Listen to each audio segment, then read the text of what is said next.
Hello friends, কেমন আছেন সবাই? আমি ভালো আছি। আমি মৌ। তো নতুন একটা ভিডিও নিয়ে চলে এলাম। আজকে রবিবার। রবিবারটা সবারই ইচ্ছে করে একটু বাইরে খাওয়া দাওয়া, একটু আনন্দ। আর পুজো তো চলছেই, পুজো এসে গেছে। আর আমাদের মনটা ভীষণই খারাপ। তো সেজন্য কর্তামশাই বললেন, চলো আজ একটু বাইরে থেকে ঘুরিয়ে নিয়ে আসি। সকলে পুজোর সময় একসাথে থাকা, একসাথে খাওয়া একটা অন্যরকম আনন্দ। তো আমরা এখন রাজস্থানে আছি। খুবই মন খারাপ। আর কলকাতায় নেই। তো আজকে রবিবার, আজকে একটু ছুটির দিন। এই দেখো, এই যে সুন্দর একটা ডিজাইন দেখতে পাচ্ছ, এটা খুব সুন্দর লাগে রাত্রের বেলা না। এটা একদম লাইটে ভরা থাকে। আমার তো ভীষণ ভালো লাগে। আমি কোনো দিন সুযোগ পেলে অবশ্যই দেখাবো এই ভিডিওটা। তো দেখেছো আকাশটা কত পরিষ্কার, আর ওখানে শুনলাম বৃষ্টি হচ্ছে। কলকাতাতে শুনছি বৃষ্টি হচ্ছে, আর রাজস্থানে দেখো রোদে রোদ। আর দেখো কত সুন্দর মূর্তি বানানো আছে। একটা পুরনো যুগের একটা সুন্দর মূর্তি, সুন্দর লাগছে না? এটাও দেখো কত সুন্দরভাবে বানানো।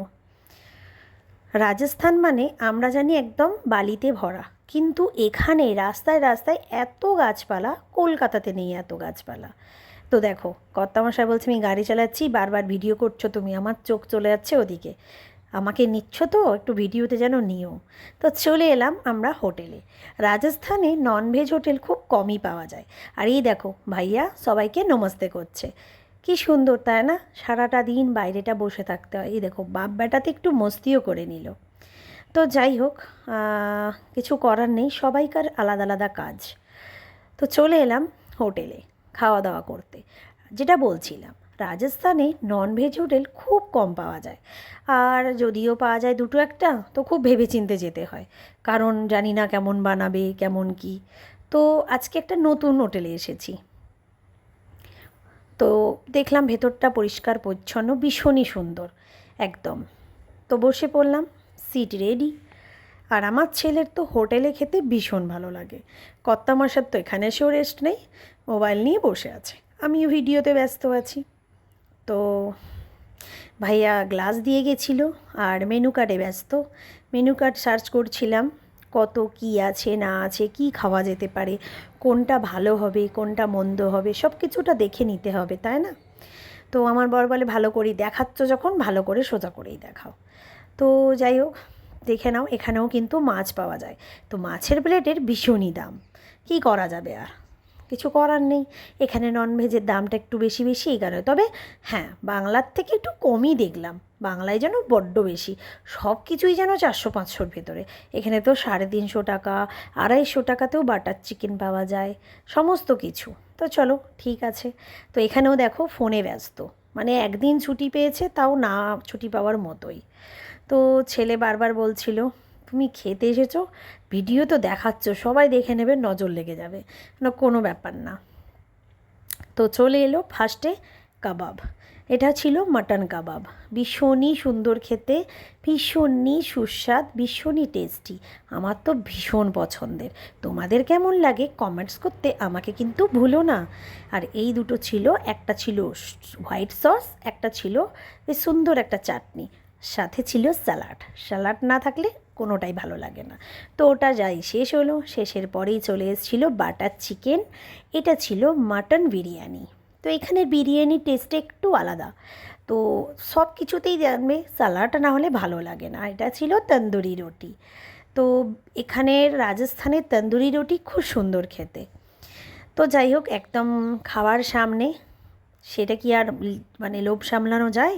ব্যাস, রেডি হয়ে গেল থালি, খেয়ে নিলাম চটপট। বিরিয়ানিটা দেখে নিই কেমন। এখানের বিরিয়ানিটা একটু আলাদা কলকাতার থেকে। তো তো হাফ প্লেটে অনেকটাই ছিল, 3 পিস দিয়েছিল হাফ প্লেটে। তো খাওয়া আমাদের কমপ্লিট।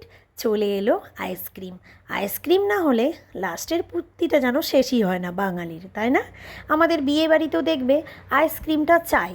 আইসক্রিম না হলে যেন মনে হচ্ছে বিয়েবাড়িটাও শেষ হয়নি, বা রেস্টুরেন্টে খাও, মনে হয় যেন আমাদের খাওয়াটা যেন শেষই হয়নি। তো যাই হোক, আমার ছেলে আইসক্রিম খেতে ভীষণই ভালোবাসে। ওর তো ভীষণ ব্যাস, মানে চেটে চেটে খাওয়া স্টার্ট হয়ে গেছে। আমিও খেতে ভীষণ ভালোবাসি। তো যাই হোক, এই দুটো আইসক্রিম নেওয়া হয়েছিল, দুটোই ছিল বাটারস্কচ। তো যাই হোক, বেরিয়ে পড়লাম, খাওয়া দাওয়া কমপ্লিট, টাটা বাই বাই। তো চলে এলাম আবারও রাস্তায়। রাস্তায় দেখে নাও খালি কি রোদ, এত রোদ ছিল, সূর্য যেন গিলে খাওয়ার মতো। দেখো মুখে সূর্যটা পড়ছে, এত গরম। যাই হোক, পেট পুজো হয়ে গেছে, আমার ছেলেরও মন ভরে গেছে। অ্যাকচুয়ালি ছেলের জন্যই যাওয়া। ছেলে ওই হয় না, সেই জামাইয়ের জন্য মারল হাঁস আজ গোষ্ঠী শুদ্ধ খেলো মাস, মানে ছেলের নাম করে তো আমাদেরও হয়ে গেল। দেখেছো গাছপালা দেখো রাজস্থানে, রাস্তার ধারে ধারে গাছে পুরো ভরা। কিন্তু তুমি আমাদের কলকাতাতে যাও, সব জায়গায় গাছ খালি কেটে কেটে ফেলে দেওয়া হচ্ছে। দেখেছো, দেখো রাস্তার ধারে ধারে শুধু নিম গাছ, বট গাছ, নানান ধরনের গাছ। এত সুন্দর গাছপালা, কেউ বলবেই না এটা রাজস্থান। মনে হবে আমরা কোনো মানে জঙ্গলেই বাস করছি, এরম মনে হবে, এত সুন্দর গাছপালা। তো যাই হোক, চলে যাচ্ছি বাড়ি ফেরার পথে, খুবই মনটা খারাপ। কারণ দেখবে কোথাও যাওয়ার সময় ভীষণই আনন্দ হয়, আসার সময় মনটা খারাপ হয়। তবে পেটটা ভরে গেছিলো, এবার মনে হচ্ছিল বাড়ি যাই, এবার গিয়ে একটু শুয়ে পড়বো, ঘুমাবো, রেস্ট করব। তো যাই হোক, রবিবার চলে এলাম। বর গেল একটু ইউনিটের কাজে, আমি চলে এলাম কোয়ার্টারে। এটা ছিল আমার কোয়ার্টার। এই যে আমার ছেলে পেটটি উঁচু করে দাঁড়িয়ে আছে, আর হাতে কোল্ড ড্রিঙ্কস, কোল্ড ড্রিঙ্কস চাই।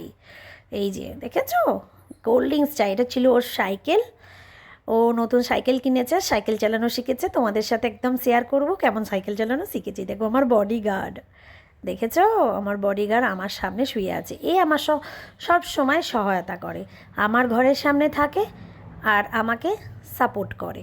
একলা থাকলেও মনে হয় না যে আমি একলা আছি। লকটা খুলে নিলাম, তবে চাবিটি সাথে করে নিয়ে যায় না, ঘরের সামনেই একটা জায়গায় লুকিয়ে রেখে যায়। তো যাই হোক, চলে এলাম রুমে।